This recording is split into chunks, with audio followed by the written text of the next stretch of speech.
ಬೆಂಗಳೂರಿನಲ್ಲಿ ನಾಳೆ ನಡೆಯಲಿರುವ ಬಸವ ಸಂಸ್ಕೃತಿ ಅಭಿಯಾನ ಸಮಾರೋಪ ಸಮಾರಂಭಕ್ಕೆ ಬೀದರ್ ಲೋಕಸಭಾ ಕ್ಷೇತ್ರದಿಂದ ಬಸವ ಭಕ್ತರಿಗೆ ತೆರಳಲು ಸಂಸದರಾದ ಸಾಗರ್ ಖಂಡ್ರೆ ಅವರು ವಿಶೇಷ ರೈಲು ಸೇವೆಯ ವ್ಯವಸ್ಥೆ ಮಾಡಿದರು.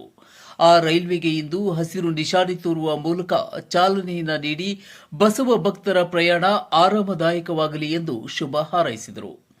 ಇನ್ನು ಮಾಧ್ಯಮ ಮಿತ್ರರೊಂದಿಗೆ ಮಾತನಾಡಿ, ಗುರು ಬಸವಣ್ಣನವರ ಜನ್ಮಸ್ಥಳ ಬಸವನ ಬಾಗೇವಾಡಿಯಿಂದ ಪ್ರಾರಂಭವಾಗಿ ರಾಜ್ಯದ ಎಲ್ಲ ಜಿಲ್ಲೆಗಳಲ್ಲಿ ಸಂಚರಿಸಿ ಅಕ್ಟೋಬರ್ 5ರಂದು ಬೆಂಗಳೂರಿನಲ್ಲಿ ಸಮಾರೋಪಗೊಳ್ಳಲಿರುವ ಬಸವ ಸಂಸ್ಕೃತಿ ಅಭಿಯಾನಕ್ಕೆ ಬಸವಣ್ಣನವರ ಕರ್ಮಭೂಮಿಯಾಗಿರುವ ನಮ್ಮ ಬೀದರ್ ಲೋಕಸಭಾ ಕ್ಷೇತ್ರದಿಂದ ಸಾವಿರಾರು ಬಸವ ಎಲ್ರಿಗೂ ನಮಸ್ಕಾರಗಳು. ಈಗಾಗಲೇ ಒಂದು ಸ್ಪೆಷಲ್ ಟ್ರೈನ್ನ ವ್ಯವಸ್ಥೆ ನಾಳೆ ಅಕ್ಟೋಬರ್ 5ನೇ ತಾರೀಕಿಗೆ ನಡೆಯಲಿರುವ ಬಸವ ಸಂಸ್ಕೃತಿ ಅಭಿಯಾನಕ್ಕೆ ನಾವು ವಿಶೇಷ ಒಂದು ಟ್ರೈನ್ ವ್ಯವಸ್ಥೆ ಮಾಡಿದ್ದೀವಿ.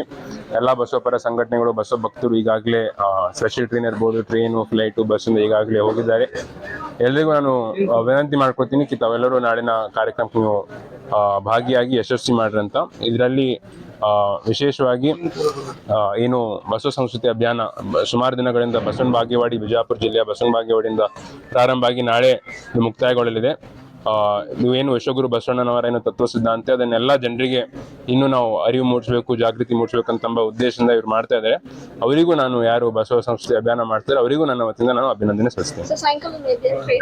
ಸಾಯಂಕಾಲ ಭಕ್ತರು ಭಾಗವಹಿಸಲಿರುವ ನಮ್ಮ ಜನರ ಆರಾಮದಾಯಕ ಪ್ರಯಾಣದ ಉದ್ದೇಶದಿಂದ ನಾನು ವಿಶೇಷ ರೈಲು ಸೇವೆಯನ್ನ ಮಾಡಿ ಇಂದು ಅದಕ್ಕೆ ಚಾಲನೆ ನೀಡಿದ್ದೇನೆ ಎಂದು ತಿಳಿಸಿ 12ನೇ ಶತಮಾನದಲ್ಲಿ ವಿಶ್ವದ ಮೊದಲನೇ ಪಾರ್ಲಿಮೆಂಟ್ ಅನುಭವ ಮಂಟಪವನ್ನ ಸ್ಥಾಪಿಸಿ ಜಾತಿ ಪದ್ಧತಿ ನಿರ್ಮೂಲನೆಯನ್ನ ಮಾಡಿ ಸಮಾಜದ ನಿರ್ಮಾಣ ಮಾಡಿದ ಮಹಾನ್ ಮಾನವತಾವಾದಿ ವಿಶ್ವಗುರು ಬಸವಣ್ಣನವರನ್ನ ರಾಜ್ಯದ ಮುಖ್ಯಮಂತ್ರಿಗಳಾದ ಸನ್ಮಾನ್ಯ ಶ್ರೀ ಸಿದ್ದರಾಮಯ್ಯ ಅವರು ಗುರು ಬಸವಣ್ಣನವರನ್ನ ಕರ್ನಾಟಕ ರಾಜ್ಯದ ಸಾಂಸ್ಕೃತಿಕ ನಾಯಕ ಎಂದು ಘೋಷಣೆಯನ್ನ ಮಾಡಿ 1 ವರ್ಷ ಪೂರೈಸಿದ ಹಿನ್ನೆಲೆಯಲ್ಲಿ ರಾಜ್ಯದ ಎಲ್ಲ ಮಠಾಧೀಶರು ಬಸವ ಸಾಂಸ್ಕೃತಿಕ ಅಭಿಯಾನವನ್ನ ಹಮ್ಮಿಕೊಂಡಿದ್ದು ಬಹಳ ಸಂತೋಷದ ವಿಷಯವಾಗಿದೆ ಎಂದು ಸಂಸದರು ತಿಳಿಸಿದರು. ಸಮಾರಂಭ ಮುಗಿದ ಮೇಲೆ ಬಸವ ಭಕ್ತರು ಇದೇ ರೈಲ್ವೆಯಿಂದ ಬೆಂಗಳೂರಿನಿಂದ ಬೀದರ್ಗೆ ಬರಬಹುದು. ರೋಹನ್ ಮನೋಹರ್, C9 ಕನ್ನಡ, ಬೀದರ್.